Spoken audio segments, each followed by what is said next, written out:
자, 일어나십시오. 예배 드리겠습니다.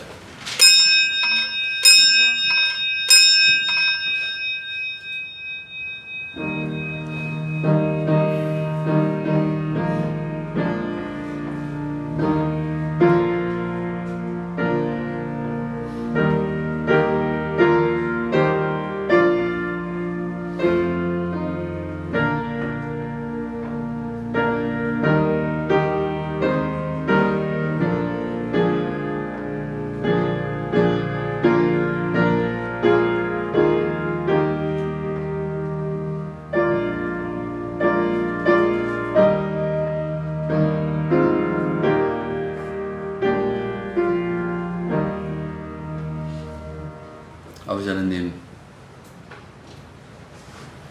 늘 한결같기만 하는 그 날들을 사는 것 같지만은 우리가 주 안에서 늘 새로운 날을 살고 있음을 깨닫게 해주시고, 우리 주님께서 어떻게 우리에게 역사하시며 우리를 새롭게 하시는지 그것을 기억하며 살아가는 사람들이 되게 도와주시기만 간절히 바라고 원합니다.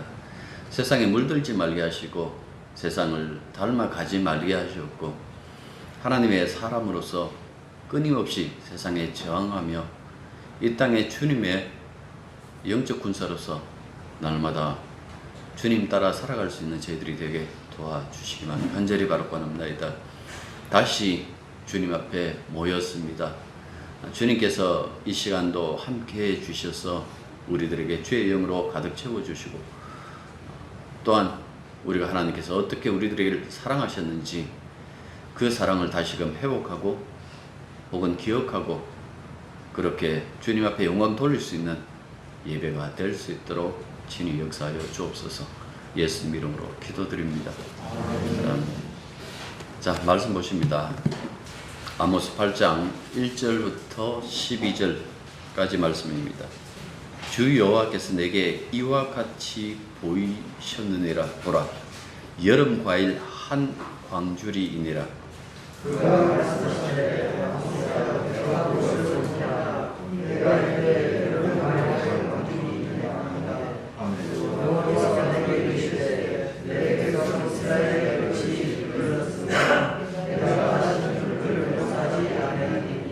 그날의 궁전의 노래가 애곡으로 변할 것이며 곳곳에 시체가 많아서 사람이 잠잠히 그 시체들을 내어버리리라.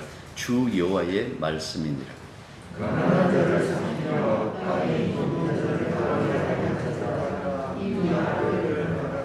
너희가 이르기를 월삭이 언제 지나서 우리가 곡식을 팔며 안식일이 언제 지나서 우리가 밀을 내게 할고 에바를 작게 하고 세계를 크게 하여 거짓 저울로 속이며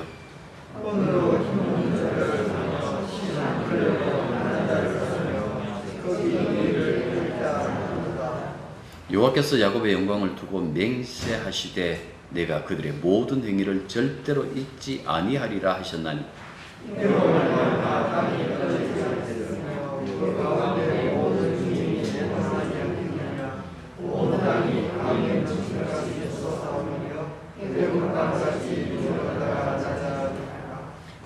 주 여호와의 말씀이니라. 그날에 내가 해를 대낮에 치게 하여 백주의 땅을 캄캄하게 하며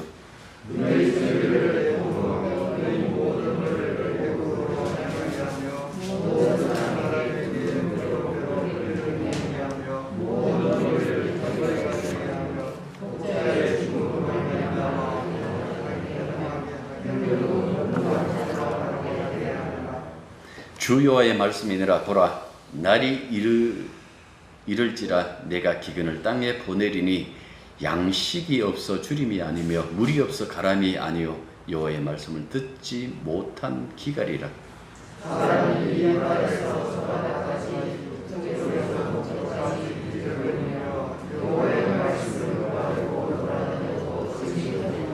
아멘. 오늘 본문을 보면 하나님께서 아모스에게 보여준 네 번째 환상은 여름 과일 한 바구니입니다. 그 앞서 하나님이 보여준 환상을 잠시 정리해 보면요, 첫 번째 환상이 땅에 난 것은 모두 먹어치우는 메뚜기 떼였고, 두 번째는 커다란 심령과 들판을 태우는 활활 타오르는 불이었고, 그런데 이 두 가지는 아모스 선지자의 요청으로 징벌이 거두어집니다. 그런데 세 번째 환상, 우리가 지난주에 봤죠? 이 세 번째 환상은 반드시 실행되리라 하고 말씀했습니다. 세 번째 환상이 지난주에 다뤘던 바로 그 다림줄이죠. 이스라엘의 행실을 재는 하나님의 법인데 바로 다림줄입니다. 이 다림줄인 이 하나님의 이 법으로 밝혀진 그 이스라엘의 모습은 다시는 설 수 없을 만큼 굽었고 휘어져 있다라는 그 사실이었습니다. 그래서 하나님은 아모스를 통해서 이스라엘의 성들과 성서들과 산당들이 모두 폐허가 되고 왕과 백성은 칼에 맞아 죽거나 적국의 포로가 되어서 이방 땅에 끌려갈 것이라고 통보합니다. 그리고 오늘 우리가 읽었던 이 네 번째 환상, 바로 여름 과일 한 바구니입니다. 앞서 자기 백성에게 너무 빡빡하게 징벌을 경고하신 것이 마음에 쓰였던 것일까요? 그래서 위로 차원에서 아파 우는 자기 백성들, 위문 차원에서 과일 한 바구니를 보여주신 것일까요? 마치 우리가 병문안 갈 때 과일 바구니를 들고 가는 것처럼 정말 그랬으면 좋겠지만, 우리가 읽은 대로 이 환상은 그들에게 임박한 종말에 관한 그 예언입니다. 더 이상 용서 없는 심판 집행 선언, 그리고 그 집행의 실예로서 사마리아 궁전에서 대살육 예고를 하는 그 장면을 지금 우리들에게 말씀하고 있습니다. 그런데 여름 과일 한 바구니가 어떤 의미를 담고 있기에 이렇게 끔찍한 종말의 심판을 경고하는 것일까요? 그것은 사실은 언어 유희예요. 말장난하는 거예요. 여름 과일에 해당하는 히브리어 카이츠라는 이 단어하고 2절 보십시오. 이스라엘의 끝이라고 했잖아요. 이 끝, 종말. 이 끝이라고 번역한 히브리어 원형 캐츠가 발음이 유사해요. 이 단어 자체도 좀 한 글자 하나가 더 이렇게 붙어 있는데, 이걸 가지고 지금 언어 유희를 하는 겁니다. 그러니까 여름 과일 한 바구니는 그 과일의 모습에 있는 것이 아니라 종말이다. 너 이제 끝났다 하고 지금 말씀하고 있는 거예요. 더구나 이 여름 과일은 팔레스티나에서 마지막으로 쏘가는 작물이에요. 따라서 심판이 곧 그들에게 임할 것임을 강조하는 그런 그림이다라는 그 말씀입니다. 이 환상 속에서 순교로운 하나님의 심판은 두 번 다시 그들에게 기회를 주지 않는다는 거예요. 2절 보십시오. 그가 말씀하시되 아모스야, 내가 무엇을 보느냐? 내가 이르되 여름 과일 한 강줄이니이다 하며 여호와께서 내게 이르시되 내가 내 백성 이스라엘의 끝이 이르렀은즉 내가 다시는 그를 용서하지 아니하리라. 그러니까 유다에게는 70년 후에 다시 돌아오게 하겠다라는 그 예레미야 예언이 있었는데, 여기는 보십시오. 전혀 그 돌아옴에 대한 예언이 없어요. 끝났어. 이제 나 손 털 거야. 더 이상 지긋지긋해갖고 이런 놈들 내 백성이라고 그렇게 얘기하지 않을 거야 하고 하는 그 정말 너무나 엄미한, 너무나 두려운 그 말씀을 지금 하고 있다라는 그 말씀. 그래서 이 심판이 매섭게 이루 말할 수가 없어요. 축복으로 가득했던 그 성전의 찬송이 절망의 통곡으로 대체되잖아요. 적군의 칼에 죽어나간 시체가 얼마나 많은지, 성안 구석구석에 시체가 널려 있지 않는 곳이 없을 것이다 고 그렇게 말씀해요. 그리고 너무 많은 숫자가 죽으니까 더 이상 울 어떤 그 형편이 안 되는 거예요. 모두가 다 죽어나가니까. 이 죽음의 공포와 침묵, 이 죽음의 공포에 의한 이 침묵이 짓누르는 그 현실 속에서 정신 나간 채로 시체를 치우게 될 것이라고 그렇게 말씀하고 있는 거예요. 사실 이 날이 닥쳐요. BC 722년에 그 사마리아 성이 전쟁의 잔혹함. 지금은 전쟁을 중계하고 있잖아요. 근데 우리가 눈으로 혹은 소식을 듣는 것보다도 보이지 않는 것이 훨씬 더 많죠.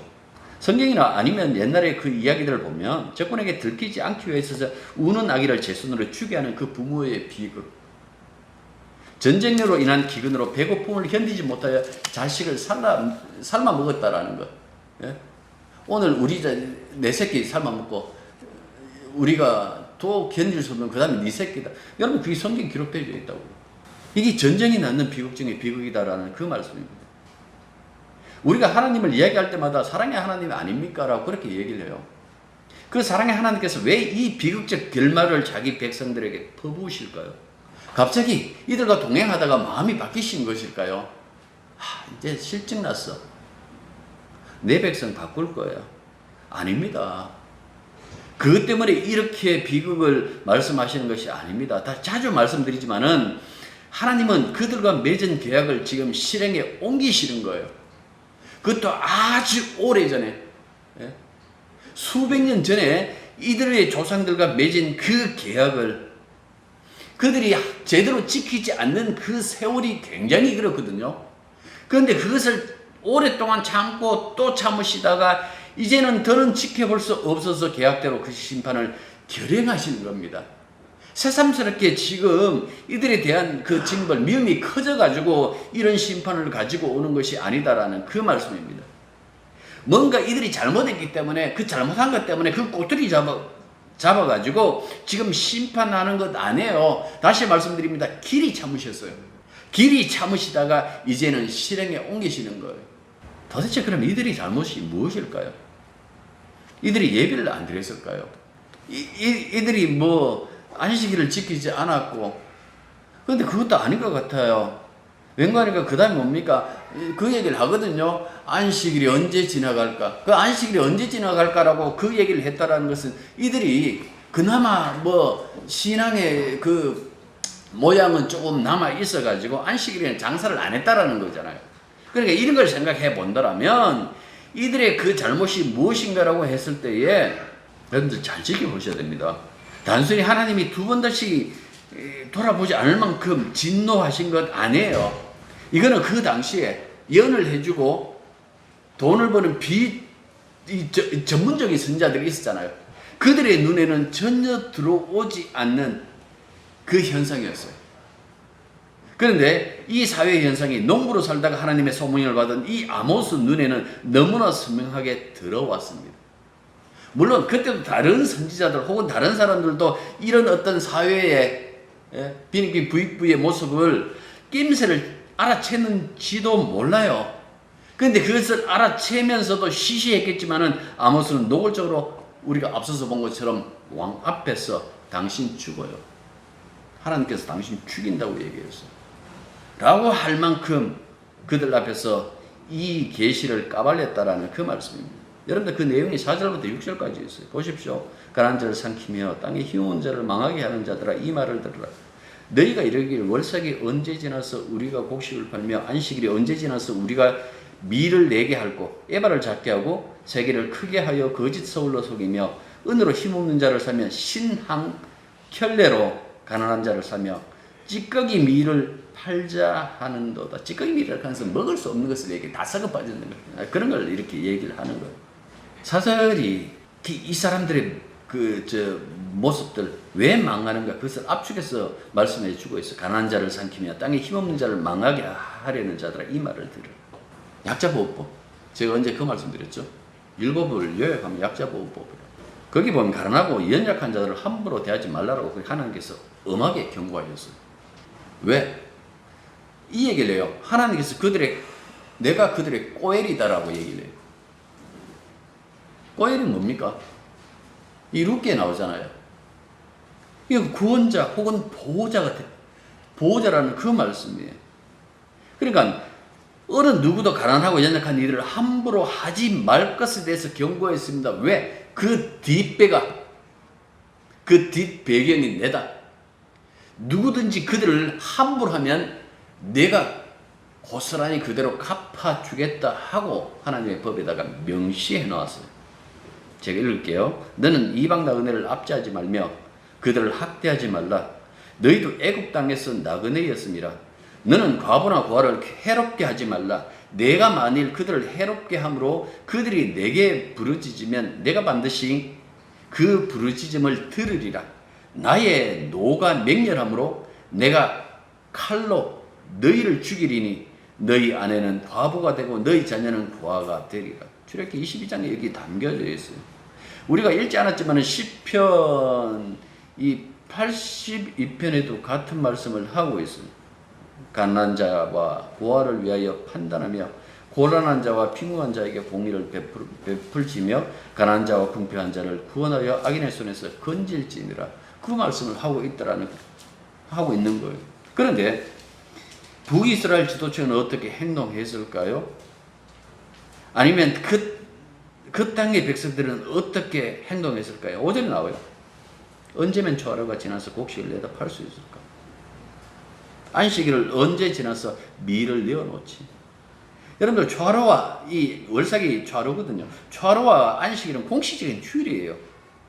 그 공식적인 휴일. 그 이스라엘에서 공식적인 휴일이라는 것은 예배드리는 날이에요. 그때 그 하나님 앞에 예배드리는데, 그런데 이 날들이 성가시다는 거예요. 왜? 이 날 왜 쉬어? 이 날도 장사할 수 있는데, 이 날도 돈 벌 수 있는데, 제발 이런 날들이 후딱 지나가 버렸으면 좋겠어. 우리 생각에는 고대 사람들이 굉장히 어떻게 보면 자기들이 질서에 대해서 도덕적인 어떤 그 관점에서 굉장히 순진한 그 모습, 순전한 그 모습을 보여줄 것 같은데, 지금 이 성경에서는 뭐라고 얘기를 합니까? 지금부터 3000년 전이에요. 거의. 주전 722년에 망하는 게 근데 그때 이 사람들이 뭘 생각했으면, 그때도 여전히 여러분들 돈이에요. 그때 누가 얘기했죠? 이 바보야. 문제는 경제야. 여러분들 그 얘기가 그때 얘기 지금 현대 얘기 아니에요. 예수님 시대 얘기도 안 해요. 바리새인들은 돈을 사랑한지라. 여러분들 그 정도에서 끝나질 않아요. 이미 그 이전 세대, 훨씬 그 700년 전부터 이 사람들이 가지고 있는 그 사고방식이 무엇인가 하니까 여러분들 빨리 날이 지나가서 돈 벌었으면 좋겠다. 이들이 너무나 부지런해서 그럴까요? 자기 할 일에 너무나 좋아가지고 그 일에 매진하기 위하여 여러분들 이날 빨리 지나갔으면 좋겠다 그렇게 생각했을까요? 은밀한 계획이 숨어져 있어요. 그 은밀한 계획이 뭡니까? 그 다음에 나오네요. 에바를 작게 하고 대박을 작게 하고 세계를 크게 하여 거짓 저울로 속이며 은으로 힘없는 자를 사며 항혈례로 가난한 자를 사며 찌꺼기 밀을 팔자 하는도다. 이런 거예요. 대박을 속여요. 대박이라고 하니까 저 얘기 나는데, 옛날에 거의 여러분들 연탄 때에다가 그다음에 이제 기름 보일러를 갔을 때 그 보일러 이제 기름을 싣고 오는 그 차들이 오잖아요. 와갖고 이제 이렇게 우리가 몇 드럼이라고 이렇게 얘기를 하면 그들이 이제 그 계산해갖고 리터로 넣어준다고요. 근데 그 넣어주는 거 보면 거의 더 많이 들어가는 경우 없어요. 그리고 똑같이 넣어주는 경우도 없어요. 그래서 한번 내가 짜증나고 말로 사면 이 사람들이 제대로 못 속여요.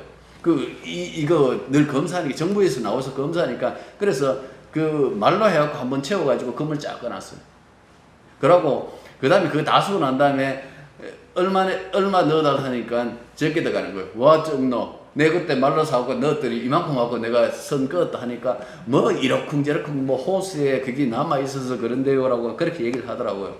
그런데 그 이야기가 얼마 전의 이야기가 아니라 이미 수천 년 전에 이런 이야기들을 가득 하고 있다라는 그 말씀입니다.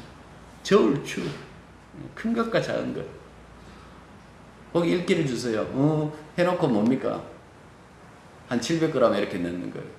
그 얘기를 지금으로 3000년 전에 지금 얘기를 하고 있는 거예요. 이거는 하나님 법이 금하고 있잖아요. 제가 읽고 신명기 25장 말씀이에요. 너는 내 주머니에 두 종류의 저울추 곧 큰 것과 작은 것을 넣지 말 것이며 내 집에 두 종류 돼 곧 큰 것과 작은 것을 두지 말 것이요 오직 온전하고 공정한 저울추를 두며 온전하고 공정한 되를 둘 것이라. 그리하면 네 하나님 여호와께서 내게 주시는 땅에서 내 날이 길리라. 공평해라. 그 어떤 경우라도 속이지 말라라는 그 말씀이죠. 그런데 하나님의 법을 외면하고 가난한 자를 삼키며 땅에 힘없는 자를 망하게 하는 이 사람들은 하나님 말씀 아주 우습겠죠. 이거는 지금 일부의 사람들 자세히 읽어보시면 지도자들의 국한된 그 행보가 아니에요. 그 당시 그 사회의 전반적인 현상이었다라고 그렇게 말씀하고 있는 거예요. 그 시장에서 곡물을 팔 때 거짓대로 양을 속이고 거짓줄로 무기를 속이는 그 일이 비일비재했으며, 심지어는 뭡니까? 사람도 매매하는, 사람 매매 못하도록 해놨어요. 사람도 그것도 뭡니까? 신발 한 켤레가 아주 그냥 적은 돈으로 사람을 아마 그럴 때 어린아이들이 아닐까? 얼마 전까지, 한 100여 년 전까지만 해도 애들을 노동 현장에 끌고 들어왔고 그렇게 한 것처럼 아마 그렇게 했지 않은가? 근데 우리가 앞서도 그 부분을 지적했습니다만, 참 곤욕스러운 것은 이들이 소위 말해서 하나님의 백성이라는 작자들이잖아. 월삭이 언제 지나서 우리가 곡식하면, 그러니까 초하루 날은 장사 안 했다는, 시장 문 닫았다는 이야기예요. 안식일이 언제 지나서, 요즘 말하면 주일날 문 닫았다는 이야기예요. 그런데 그날이 지나자마자 뭡니까? 속이고 썩은 것을 내어놓으며 그 사람들의 등쳐먹는 그 모습을 지금 말씀하고 있는 거예요. 3000년 전에도 돈이라면 못할 짓이 없다라고 그렇게 보여줘요. 소위 말해서 예배드리고, 주일날 예배드리고 가갖고 장사하면서 뭡니까? 저를 속이는 거예요. 저를 이렇게 조절해 놓는 거예요, 미리. 세월이 지나가면 인간이 달라질 수 있을까? 안 달라졌다는 성경에서 얘기해 주고 있어요. 굳이 꼭 현실에 우리의 이 삶을 가지고 얘기 안 해도 돼요. 3000년 전과 그 망하고 난 다음에 그 이후에 쓰여진 그 성경을 통해서도 인간의 그 실상은 적나라하게 나타나고 있어요. 생각해 보십시오. 지금 조금 지식인들은 그런 얘기, 천민 자본주의라고 이렇게 얘기를 해요. 돈으로 못할 것이 없다. 그렇게 따지고 보면 우리 사회도 아모스 시대와 크게 다르질 않아요. 그런데 여기서 신앙생활 하면서 도대체 신앙의 모습은 무엇일까? 왜 그럴까? 사람들은 항상 그걸 생각해요. 교회 나가는 것, 결국 내 마음이 편해지자는 것. 내가 교회 나가서 예수님에게 축복받고 구원받자는 거니까 교회의 모든 활동이 이런 우리들의 이 마음에 혹은 이 감정에 적절한 그런 예배와 그런 어떤 그 모임을 교회가 해야 된다고 그렇게 생각해요. 그래서 어떻게 보면 한국교회는 사람들을 위로할 수 있는 온갖 기술이 개발되어져 있어요. 그 기술로 교회를 운영하고 있는 거예요. 이거는 시간이 갈수록 더 하죠. 사람들은 하나님의 통치가 어떻게 세상에서 나타나는지 그 부분에 관심이 없어요. 그건 하나님이 알아서 하실 일이에요. 우리는 그냥 이 땅에서 그냥 복이나 받고 부이나 받고 살아가자. 여러분들 이렇게 생각하는 그 사람들의 눈에서 이 세상의 아픔이 눈에 들어올까요? 아마 안 들어올 겁니다. 그렇게 살아가는 게 보편적인 어떤 소위 말해서 예수 믿는 사람들의 삶인데, 하나님께서 뭐라고 얘기를 하는가 하니까 이렇게 얘기를 해요. 7절 보십시오. 내가 그들의 모든 행위를 절대로 잊지 아니하리라. 얼마나 두려운 말씀이에요. 그 맹세하세요. 7절에 보면. 당신이 당신을 두고 맹세하시는 거예요. 무서운 심판의 계획을 선포하죠. 하나님이 눈에 들어오지 않는 그들의 삶을 더 이상 볼 수 없어가지고 이제는 등 돌린다. 이번 심판하면 다시는 너희들 회복 없을 것이다. 이게 새로운 심판 아니다. 너희 조상들과 맺은 그 계약대로 징벌하는 것이다. 8절부터 10절까지 그게 나와요. 땅이 떨지 않겠으며 그 가운데 모든 주민이 애통하지 않겠느냐.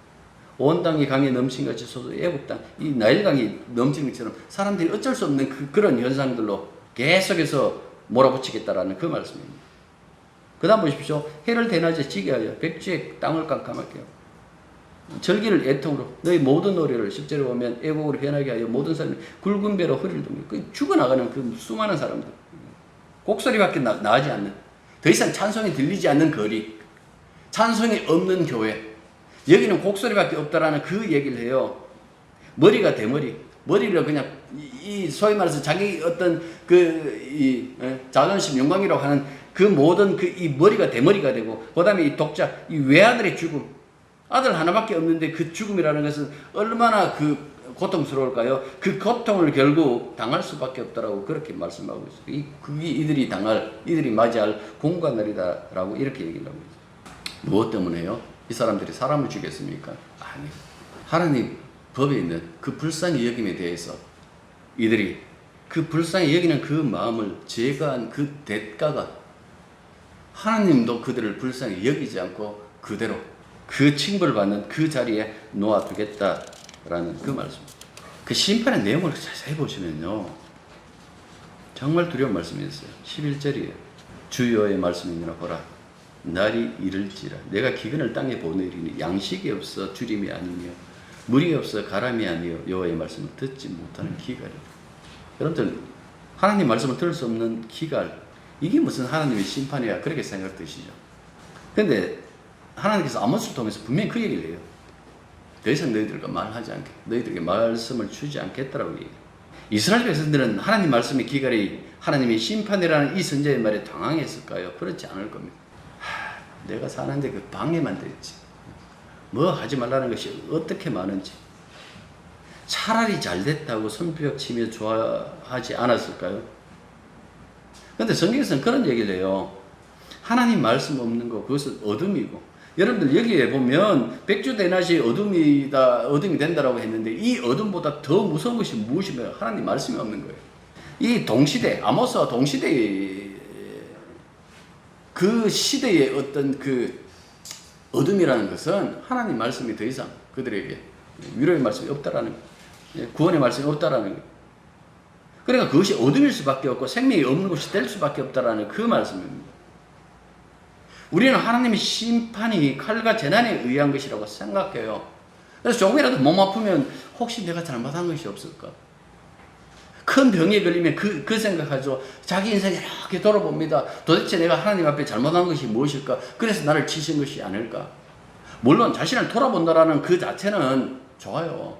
어차피 우리들의 삶 자체가 그렇게 하나님 앞에 하나님이 그냥 인정할 만큼 그렇게 똑바른 삶이 아니니까 늘 휘청거리며 그렇게 살아요. 예수님 붙잡아 주니까 그나마 우리가 이렇게 견디고 있는 것이지 휘청거리며 사는데요. 그 다 좋은데 진짜 중요한 그 심판을 지금 얘기해 주고 있어. 그게 뭐냐? 하나님 말씀 없는 거, 복음 없는 거. 앞에 하나 더 붙이면 그리스도의 십자가에 복음이 없는 거. 사람은 굶주림을 굉장히 두려워해요. 갈증도 그렇죠. 전염병도 우리가 지금 당하고 있어요.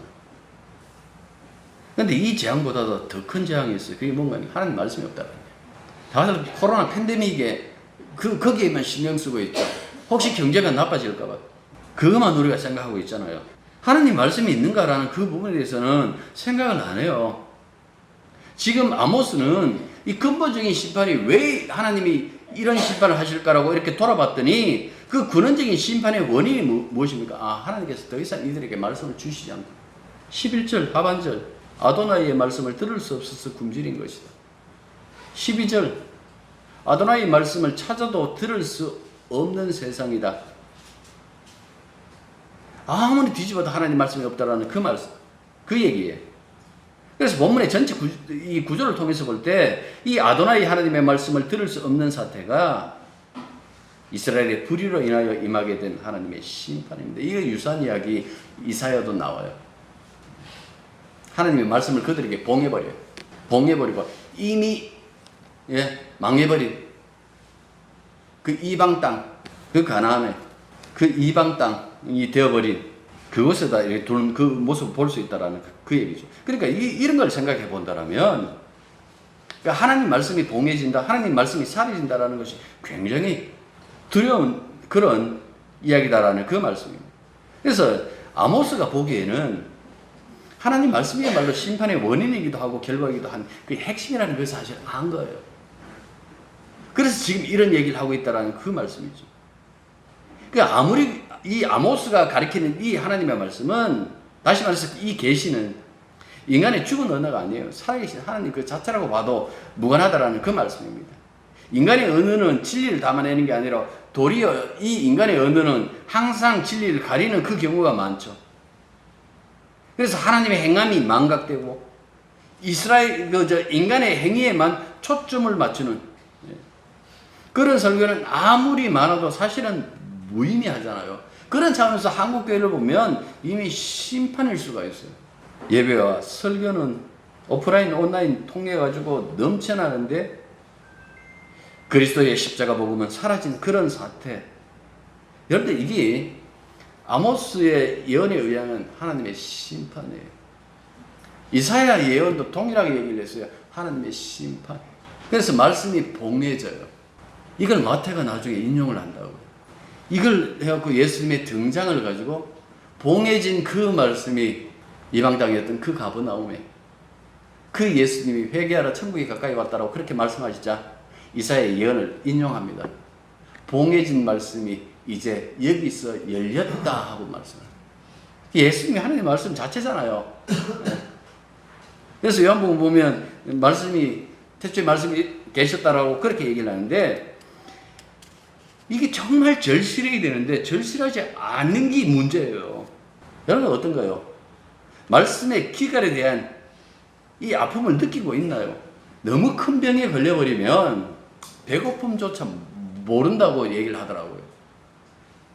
살아있는지 죽어있는지도 모르는 그 중간 상태. 그 상태에도 아무것도 느낄 수 없는 그것은 아닐까. 분명히 예수님께서 사람이 떡으로만 살 것이 아니라 하나님의 모든 말씀으로 산다. 입에서 나오는 모든 말씀으로 산다고 얘기하는데도 불구하고 뭡니까? 이 말씀 없이 살고 있는 자신의 삶이 두렵지 않느냐라는 이야기를 하고 있는 거예요. 사람들은 그 얘기를 해요. 믿음이 있으면 되잖아요. 믿음이 구원받는다며요. 여러분들 다시 이야기할게요. 예, 맞아요. 그런데 그 우리가 믿는 주님이 뭡니까? 앞서 얘기했잖아요. 말씀이라고 불리는 분이라고. 그렇기 때문에 우리는 육의 양식을 먹지 못하는 그 기갈보다도 아모스가 지적한 것처럼 이 영의 양식, 하나님 말씀이 없는 것을 더 두려워해야 된다는 그 이야기입니다. 주님이 세상에 등장하기 전에요. 먼저 오신 분이 있죠. 세례요한. 주님의 앞길을 튼 사람이 바로 세례요한입니다. 세례요한이 유다강에 나타나서 설교를 하는데 그 설교도 살벌이었어요. 그분의 설교에 도끼가 등장해요. 나무 뿌리도 등장해요.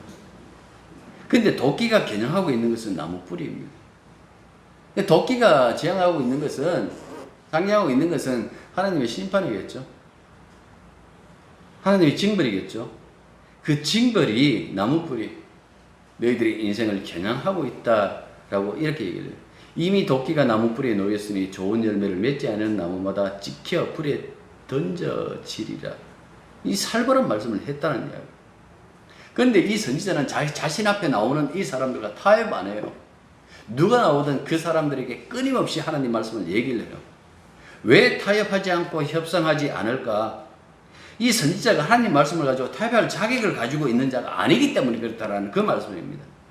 선지자는 현실을 파악하고 현실에 맞게 이 말씀을 제공하는 자가 아니에요. 하나님이 일방적으로 그 계시하시면 그 계시를 증언할 수밖에 없는. 그래서 뭐 이제 언제가 될지 모르겠습니다만 예레미야 하자라고 했으면 예레미야 할 거예요. 그 예레미야가 그 얘기를 합니다. 하나님 때문에 내가 죽겠어요. 내가 입 다물려고 했는데 입을 못 다물게 하셨습니다. 다시는 예언 안 할 것이다 생각했는데 그때마다 하나님은 나를 이기셔서 기어코 말씀하게 하셨습니다. 그렇게 얘기를 한다고. 그래서 선지자가 할 수 있는 것은요, 그냥 있는 그 말씀 그대로 경고할 수밖에 없는 거예요. 근데 여러분들 신기한 일이 벌어져요. 그게 뭔가니까 세례요한대로, 그러면 세례요한의 그 경고대로 회개하면 내 인생의 뿌리를 겨냥한 그 도끼가 사라질까라고 했을 때에 오히려 성경은 반대로 얘기를 해버려. 그렇지 않아요. 오히려 그 도끼로 뿌리를 잘라버립니다. 반대 현상이 일어나요. 회개하는 자의 그 뿌리는 잘라버리시고 회개하지 않는 자는 뿌리채 그대로 내버려둬요. 왜 그랬을까? 여기에 하나님의 은밀한 그 계획이 담겨져 있어요. 뿌리를 잘라내버린 그 나무를 예수님에게 접붙여버리는 거예요. 로마서 11장. 왜 그럴까? 그러면 왜 저 회개하지 않는 자는 그대로 내버려둘까? 여러분들 그 나무를 봤더니 그 열매를 쓸 수 없는 돌감람나무였기 때문에. 화목제물 외에는 쓸 수 없는. 그래서 선지자 그 얘기를 하죠. 불에 태운다. 화목제물로만 쓸 수 있는 그 돌 감람나무이기 때문에 내버려 버린 거예요. 그리고 자기 백성들은 잘라가지고 어디다가요? 예수님에게 접붙여 놓은 거예요. 이런 사람들을 그리스도인이라고 그래요. 하나님의 새 백성이에요. 우리를 이 세상에서 잘라내어서 하늘나라의 그 주님에게, 하늘나라 자체이기도 한 그 예수님에게, 우리 지난주 아들의 나라 봤잖아요. 그 예수에게 접붙여 놓는 거예요. 이런 사람들이 그리스도인이에요. 그래서 그리스도인은 그리스도 안에서 여러분들 죽어도 살고 죽어도 살고 살아있어도 살아요. 이미 그분의 생명을 우리가 누리고 있는 거예요. 이 사실은요, 말씀이신 이분이 없으면 몰라요. 그러니까 하나님 말씀을 여러분들이 제대로 받아들이지 않으면 이 사실 몰라요. 하나님 말씀을 받아야 비로소 아는 거예요. 아, 우리가 이미 이 생명을 누리고 있구나, 주 안에서. 그래서 항상 예수님에게 감사하라고 그러고 그분 앞에 자신을 낮추라고 얘기를 하는 거예요. 그런데도 그분이 지금도 우리를 위하여 하나님 보좌 우편에서 섬기고 계시는구나. 우리가 이런 사랑에 있구나. 이 사랑이 겨우면요, 비로소 그 사랑을 알지 못하는 사람들이 눈에 들어와요. 불쌍하구나. 도와야 되겠다. 기도하겠습니다.